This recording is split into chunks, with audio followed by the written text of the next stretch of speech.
आज का हमारा टॉपिक है उत्तर सूचक प्रश्न, जिसको हम अंग्रेजी में कहते हैं लीडिंग क्वेश्चन।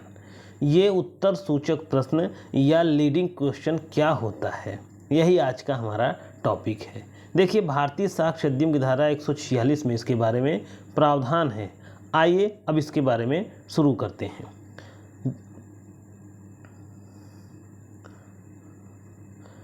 भारतीय साक्ष्य अधिनियम की धारा 146 के अनुसार कोई प्रश्न जो उस उत्तर को सुझाता है जिसे पूछने वाला व्यक्ति पाना चाहता है या पाने की आशा रखता है, सूचक प्रश्न कहा जाता है। जैसे उदाहरण के लिए, जब न्यायालय को यह बताना आवश्यक है, क्या बताना आवश्यक है, कि साक्षी कहाँ रहता है। अगर न्यायालय को यह बताना आवश्यक है साक्षी कहाँ रहता है, साक्षी से पूछा जाना चाहिए कि आप कहाँ रहते हो। लेकिन यदि साक्षी से पूछा जाए कि क्या आप फला स्थान पर रहते हो, तो वह सूचक प्रश्न होगा, क्योंकि प्रश्न के प्रारूप से ही यह पता चलता है कि पूछने वाला वह उत्तर पाना चाहता है जिसका उल्लेख उसने अपने प्रश्न में किया है। तो जब प्रश्न में ही उत्तर को सुझा दिया जाता है, उत्तर की सूचना दे दी जाती है, इसी को क्या कहते हैं, उत्तर सूचक प्रश्न।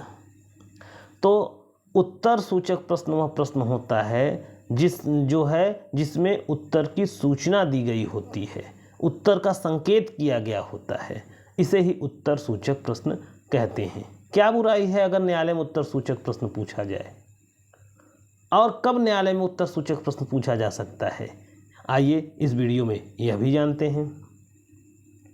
प्रश्न आगे ये है कि ये सूचक प्रश्न कब पूछे जा सकते हैं।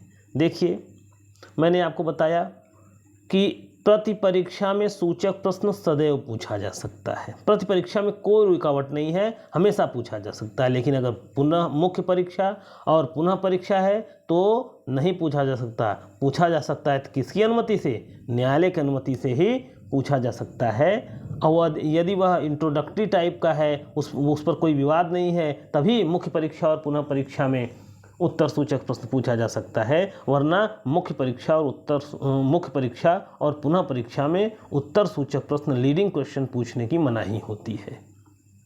आगे आइए देखिए, पक्षद्रोही साक्षी से सूचक प्रश्न न्यायालय की अनुमति से पूछा जा सकता है।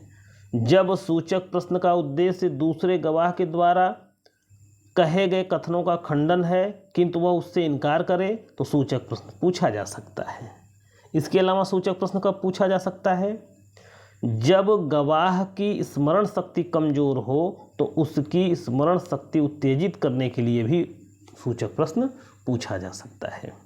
कब सूचक प्रश्न नहीं पूछा जा सकता है, इसका मैंने उत्तर भी पहले ही बता दिया है कि पुनः परीक्षा और मुख्य परीक्षा में उत्तर सूचक प्रश्न नहीं पूछा जाता है। आखिर मुख्य परीक्षा और पुनः परीक्षा में क्यों उत्तर सूचक प्रश्न नहीं पूछा जाता, लीडिंग क्वेश्चन नहीं पूछा जाता, क्यों मनाही है? इसके पीछे कारण है कि मुख्य परीक्षा और पुनः परीक्षा वह पक्षकार करता है जिसने साक्षी को खुद बुलाया है अपने पक्ष में साक्ष्य देने के लिए। अगर उत्तर सूचक प्रश्न पूछा जाएगा तो वह सब तो साक्षी के पक्ष में ही, वह जिसने बुलाया उसी के पक्ष में सारी बातें करने लगेगा। तो उत्तर सूचक प्रश्न इसीलिए मुख्य परीक्षा में और पुनः परीक्षा में पूछने की मनाही है। आइए उत्तर सूचक बारे में आगे देखते हैं। तो ये उत्तर सूचक बारे में था। अब ये कुछ प्रॉब्लम टाइप के क्वेश्चन हैं वो आगे हैं। तो ये था उत्तर सूचक प्रश्न। उत्तर सूचक प्रश्न जरूर आपको समझ में आया होगा। अगर आपको उत्तर सूचक प्रश्न समझ में आया है तो निवेदन है कि वीडियो को लाइक करें, सब्सक्राइब करें, चैनल को सब्सक्राइब कर लीजिए। हमारे चैनल पर 200 वीडियो हैं लेकिन सब्सक्राइबर 25-30 ठो हैं।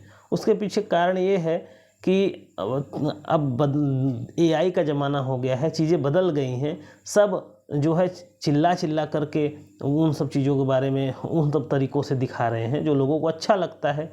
और मेरा मकसद है कि जो कंटेंट आपको काम आएगा, आपके एग्ज़ाम में AI तो बैठेगा नहीं, तो आपके दिमाग में वही बातें बैठाई जाएं, वही नोट्स पहुँचाए जाएं जिसका आपको उन परीक्षाओं में लिखना है।